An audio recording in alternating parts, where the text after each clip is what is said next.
Hey Wellness Big Sisters, welcome back to the Wellness Big Sis podcast. I'm super duper pumped for today's episode because it's all about gut health, which I feel like is such a super trendy topic.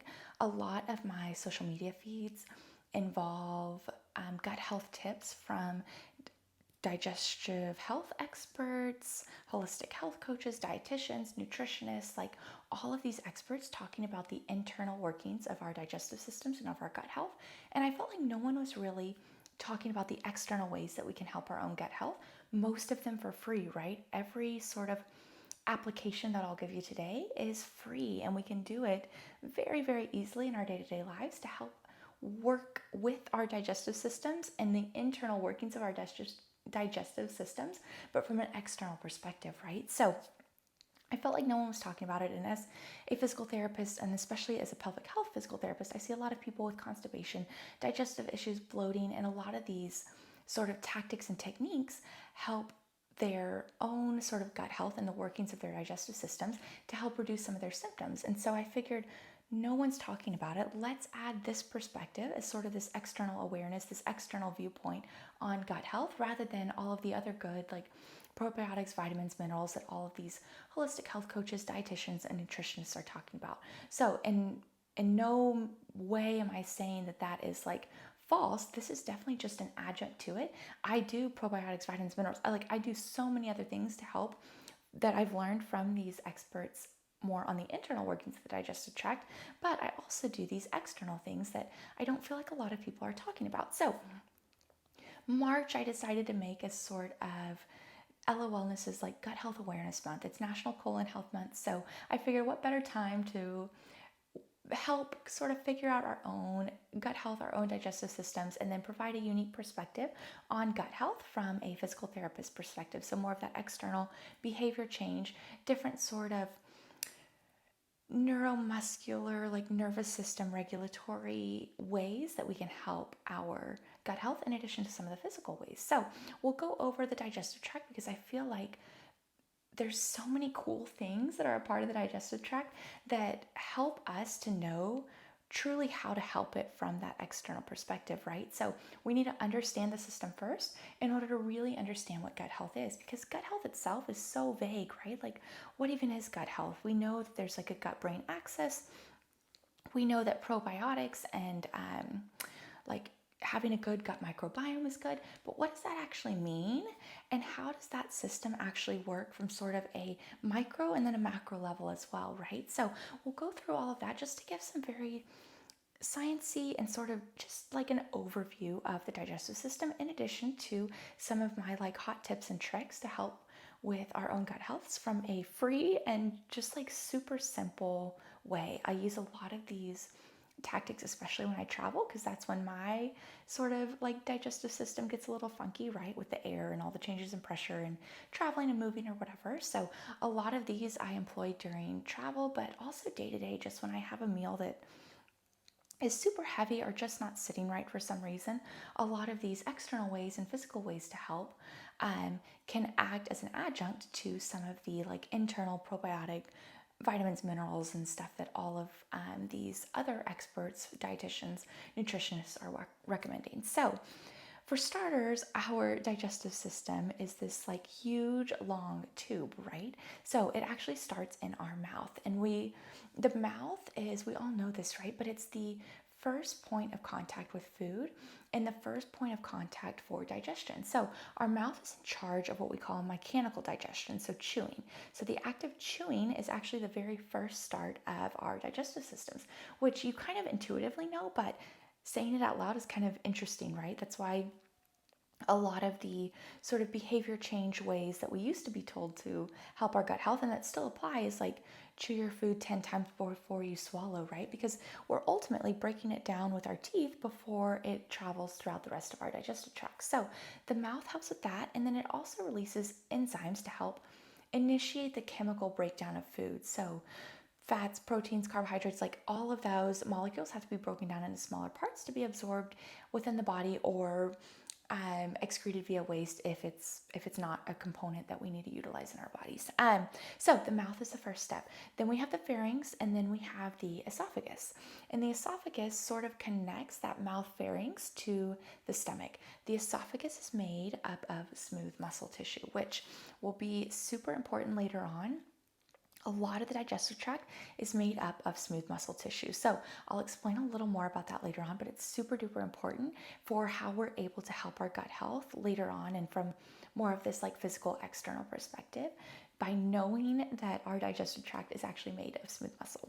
So the esophagus, again, made of smooth muscle. It's a tube that basically connects the open component to our stomach. So the mouth and the pharynx, esophagus to our stomach. The esophagus, in order to help sort of transfer that food along, is made of smooth muscle, and that smooth muscle sort of has this, what we call peristalsis motion, so sort of a pumping motion. I like to think of it as like a tube of toothpaste, so it sort of just pumps and presses the food along the tract into the stomach.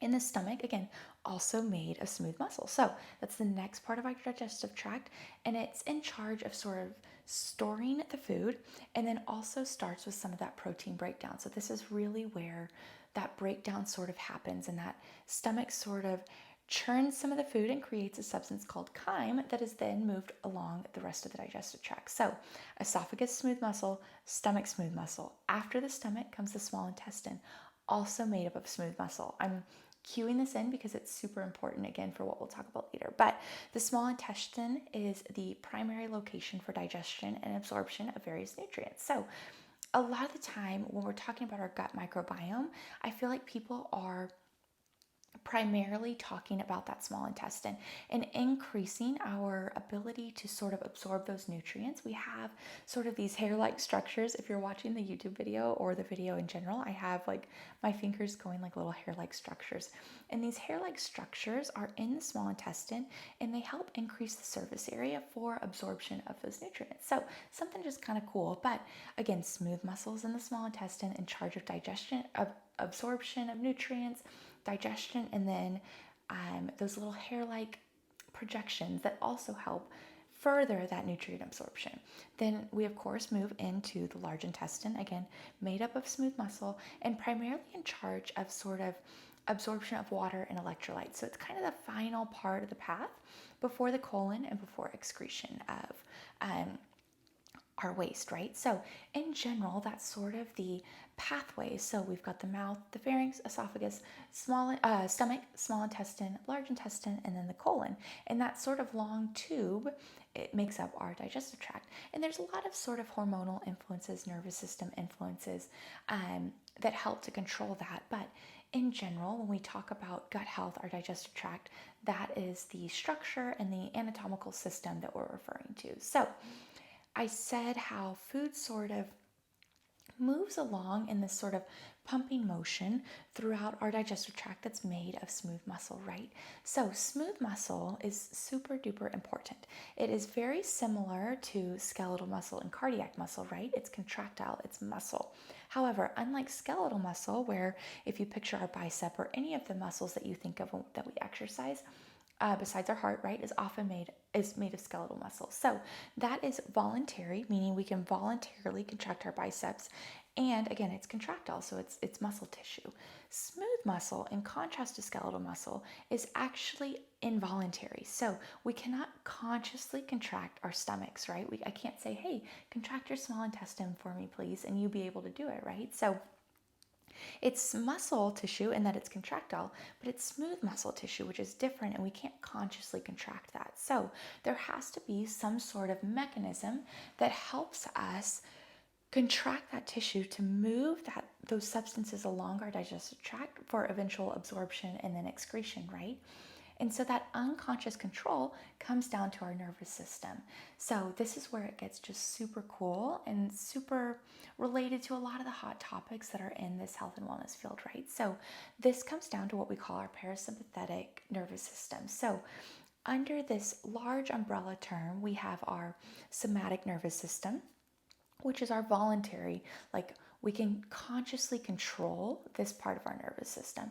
Then we have the autonomic nervous system, which is our subconscious control of the nervous system. And under that larger autonomic nervous system umbrella, we have the sympathetic and then we have the parasympathetic, right? So we have the sympathetic, which people say like fight or flight, like if you need to run from a bear, that's the one that activates. Compared to our parasympathetic, which is more that rest, digest, recover, rebuild part of our nervous system. So that's the one that we need to target in order to help with our digestion, right? That parasympathetic nervous system, that vagus nerve helps to cue that smooth muscle contraction in our digestive systems. Isn't that like freaking cool, right? The fact that our nervous system subconsciously controls it and that we have the control to put ourselves in more of that parasympathetic state to help with our digestive system. And that is the exact mechanism that helps, right? And that, I don't know, I just think that's like super duper cool. So we have ways that we can both mechanically help the movement of food through like palpation and touch and massage, which we'll get to.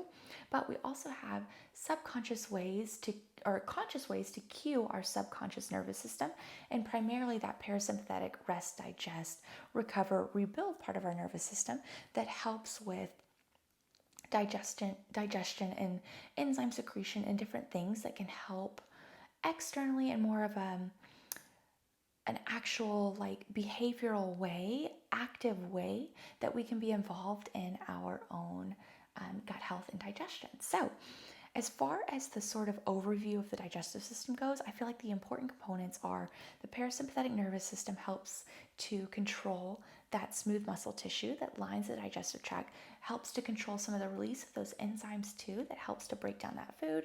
So overall, a lot of the behavioral ways that we help our digestive systems is through accessing that parasympathetic nervous system. So we can do, again, all of these things that I'll say about gut health are free. Like we can do all of these things on our own, which I feel like is why it needs to be talked about, because a lot of these, like, you know, vitamins, minerals, all of them are great. But as sort of someone who likes to try things and experiment with different things, why not also experiment with these free things before sort of saying like, oh, I have a gut health issue, or oh, I have a sort of bloating that might be related to some sort of underlying medical condition, when in reality it might just be that you're in a high stress environment and you might be more towards that sympathetic side of your nervous system and not as much towards that parasympathetic, which helps to reduce the ability for our digestive tracts to move that food along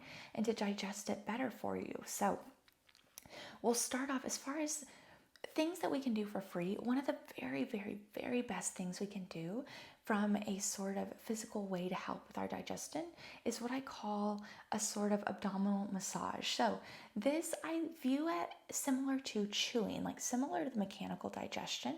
We can perform an abdominal massage to help move the food along our digestive tract. So we simply start in the upper left quadrant, like under our rib cage, right? So I have a video of this on the sisterhood. I'll go over it sort of like verbally here, but if you need a video, feel free. Like, it's on the sisterhood. You can join the 7-day free trial and just see how it is. That way you can apply it. Or if you're part of the sisterhood, look under the Learn tab and under like Wellness Girl Chats, and you can see it all, and it'll guide you through it too, in addition to some of the breathwork stuff. So super cool. But you'll start in the upper left quadrant, just under your rib cage in the squishy part of your abdomen. You'll circle around to the right part, go down into the right lower pelvic region, that squishy part that's right beside that bony part of the hip. Then you'll rainbow over to the left side of your pelvic region. So you'll rainbow over your belly button down into the left side of that pelvic region. And we do that a few times. We do that, again, I usually set a timer, like 3 to 5 minutes or so of just some light massage. We're not concerned about sets and reps, more of just like feeling that movement along that tract and in the right path, right? So just like chewing, and when we're breaking it down, having this sort of massage helps to externally stimulate that food breakdown a little bit, to be like, hey, it's a little stuck here. And a lot of times if I do feel bloated, or I do feel just extra like heavy, I can oftentimes see in this upper left quadrant where my stomach is sort of protruding a little bit, meaning the food is sort of blocked there and stuck there, and this external massage can help move it along a little more fluidly, right? So after this sort of 3 to 5 minutes, we always follow it up with deep breath work. So deep diaphragmatic breathing, again, helps to cue that parasympathetic nervous system, but it also helps to sort of reset everything and clear everything to start the process and like re-cue the process again, almost like using heat and ice for inflammation control to almost restart the process. A lot of time that's what we do with those two, like heat and ice. We either want to slow down or kind of kickstart it again. We're doing a similar thing with that massage and then the breath work as well. And I'll tell people you can repeat this for as many times as you want. You're not necessarily gonna overdo it. It's really just trying to ease your body and ease some of those like just areas of heaviness and areas where food might get stuck, and then following it up with parasympathetic nervous system activation to again cue that rest, digest, recover, rebuild nervous system. I also always do this lying down because again my belly's relaxed. I can really like just let the massage sort of take over rather than fighting it. Like when I'm sitting in this chair, it's totally not the best spot at all because my abdominals are active, like I'm not able to fully relax, but definitely do it lying down. And then oftentimes I follow it up with sort of a light walk or light movement. So breath work and light walking, light exercise are also two free ways that we can help our gut health and our digestive systems in general. With breath work, in meditation and mindfulness, prayer, all of these sort of ways that we can help access that parasympathetic nervous system, that's what we're really doing, right? We're using that breath work. We're using that deep inhale and that deep exhale, that conscious sort of control of our breath rather than this sort of short, shallow breathing pattern that we oftentimes find ourselves in unconsciously. We're forcing that sort of deeper breathing pattern in order to help cue that vagus nerve and that parasympathetic nervous system for that rest, digest, recover, and therefore that smooth muscle tissue to help with our digestive system and moving that food along, right? So breath work is one of the best ways to help cue it because it's a way that we can consciously help to cue our subconscious nervous system, so that parasympathetic nervous system. And it works in a variety of different ways. So breath work in general helps to slow down our nervous system a little bit. A lot of the time, we can get in that shallow breathing pattern that's more related to that sympathetic, that fight or flight nervous system. So that slower breathing pattern helps to cue that parasympathetic nervous system. It helps to reduce our heart rate and our blood pressure, which again, in turn, helps to reinforce that parasympathetic nervous system. That parasympathetic, like nervous system, vagus nerve, that breath work also helps to improve the contractile ability of that smooth muscle tissue. And then it also helps with that enzyme secretion, right, along the digestive tract. So through breath work in general, we're better able to cue that vagus nerve and therefore all the things that are controlled by that vagus nerve in regards to digestion. So super duper important. Again, I have a breath work for digestion on the Sisterhood. So if you're interested, check that one out because it's awesome and I do it all the time, especially with like traveling and after a heavy meal. The other thing that sort of the mindfulness meditation part of these sort of behaviors and actions that we can do to help our gut health is that those two strategies in prayer, like visualization, basically anything where we're trying to sort of control our mind or sort of focus on a certain thing or focus on a mantra, we're sort of improving our body's ability to switch between those two nervous systems. So we're making that autonomic nervous system more resilient between the sympathetic and the parasympathetic. A lot of the time, it's hard for us to switch between the two because we're so dominant towards one or the other sometimes. Honestly, if you're like super low stress or super low tone or anything like that, sometimes the parasympathetic is where you live, right? And you might need better access to that sympathetic nervous system. So that mindfulness, meditation, breathwork, visualization, prayer work helps us to be more resilient when we're switching between the two components of our autonomic nervous nervous system, which further helps with our gut health and our digestion, right? So, breath work, mindfulness, meditation, a gut health like abdominal massage. The next one, too, light movement. And I kind of mentioned this already, but I think of it more in regards to that mechanical digestion. So, similar to chewing, similar to the abdominal massage, light movement helps to sort of cue and move things along the digestive tract, right? So, it helps to de-stress us a little bit, especially light movement, right? But it also helps to mechanically sort of move that food along through rhythmic movement, like a light walk, right? We want to make sure it's not too intense, because if it's too intense, then we start to need that sympathetic nervous system to increase our heart rate in order to improve oxygen delivery to the muscles around us, rather than that delivery of those nutrients, that oxygen and blood flow and all of that to our digestive organs, right? So we don't want to go too intense, but light walking, light movement, a nice chat after a Thanksgiving dinner with a family member. I always think of that, right? Thanksgiving meal especially, but a nice chat with a family member or friend after while you're walking to help sort of just rhythmically move things along too. So massage, breath work, mindfulness, meditation, light movement, water, of course, is the second, or is the next one, right? So keeping hydrated is super duper important, because a lot of our digestion needs that fluid to help sort of break things down a little bit further and dissolve things a little bit more. So if you think about it, if we have,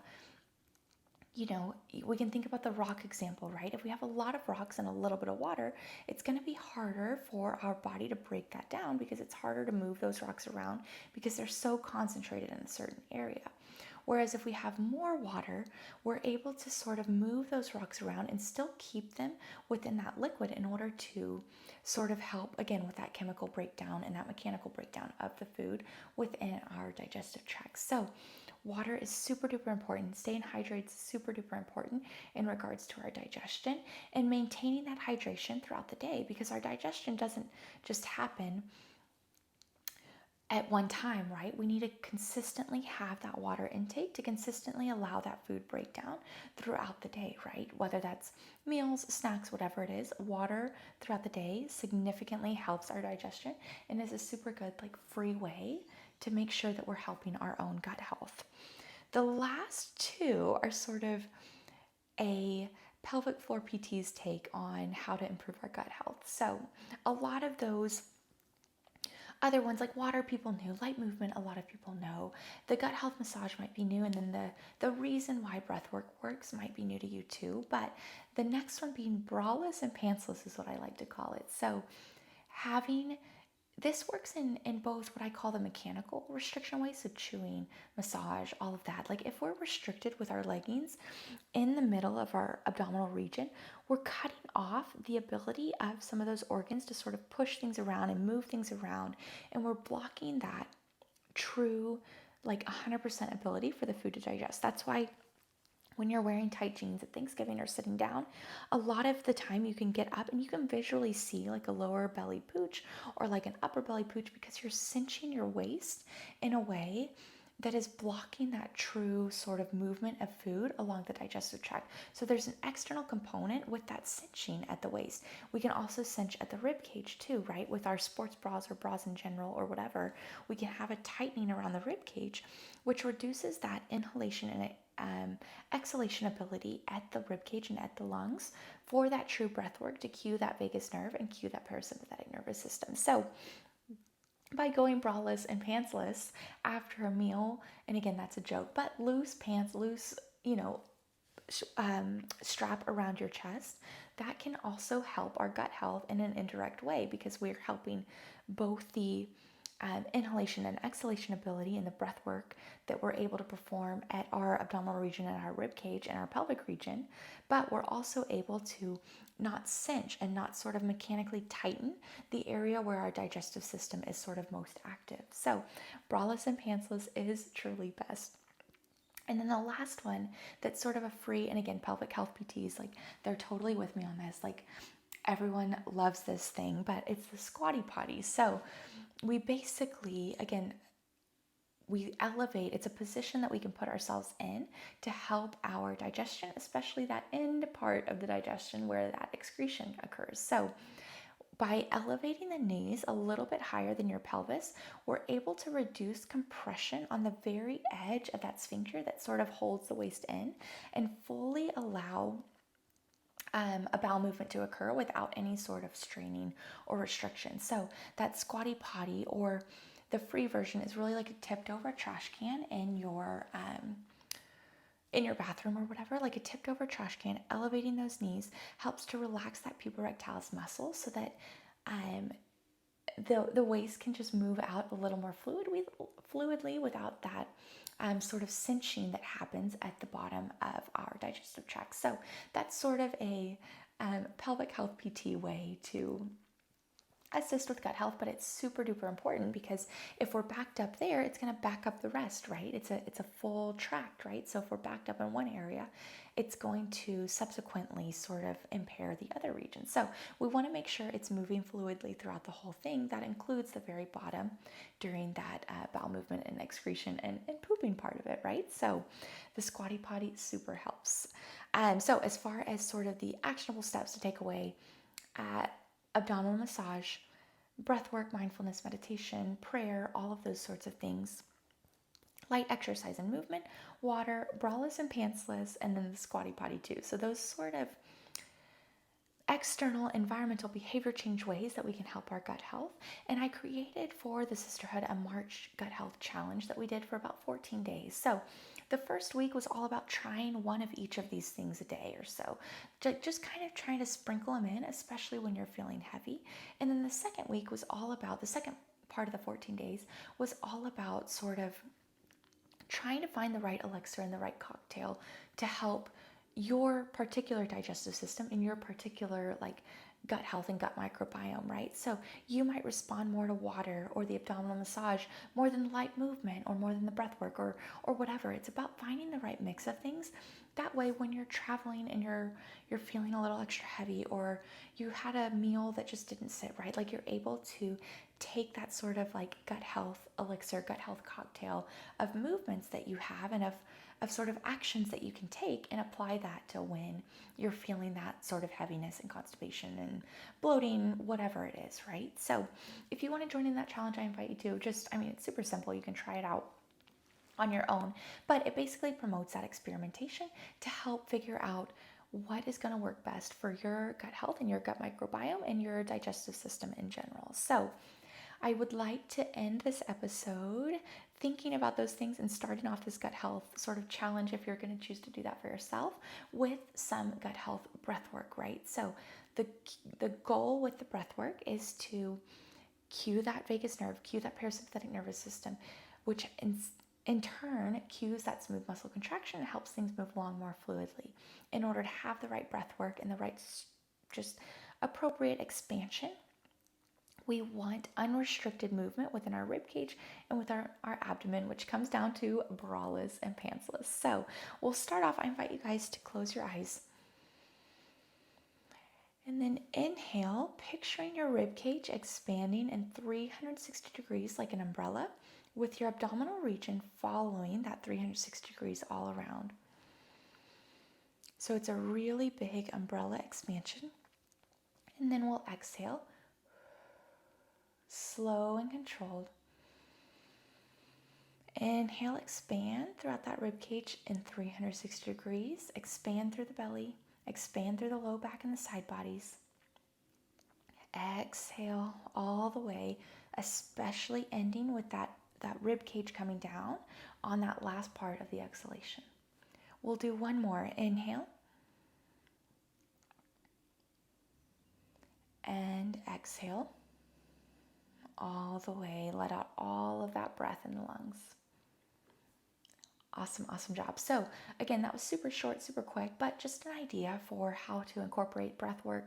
And again, you don't have to be lying down for that breath work. If you're driving in the car, whatever, you can do it then. You don't have to be lying down for that. It's really just the abdominal massage that I recommend to be lying down. But other than that, that's as easy as it can get, right? All of these super free ways that we can help our gut health, help our gut microbiome, in addition to all of the nutritionists, dietitians, like digestive health experts, all of these other experts that are wonderful at what they do and giving us advice on how to help our own gut microbiomes from the inside. But this is a way that we can do for free that can also help externally, just again move things along. And these are all strategies I utilize, especially when I'm struggling with sort of bloating, constipation, um, just general like heaviness, right? So I hope you enjoyed this episode. Again, I hope you got a lot out of it. You learned something. Again, the digestive tract I think is super cool, and we just scratched the surface. I wrote a full blog post on it on the allwellness.com Wellness Big Sis blog if you'd like to take a look. Again, all the resources are in the allll Wellness Sisterhood, and I'll link some of them down below. But if you guys, we're going to kind of run through some of these different systems in regards to our digestive system, our lymphatic system for detox, all of these sorts of things. So if there's ever any questions, like please reach out on Instagram, TikTok, whatever, like message me in some way, because I'd love to help make these episodes that much more useful and beneficial and educational for you.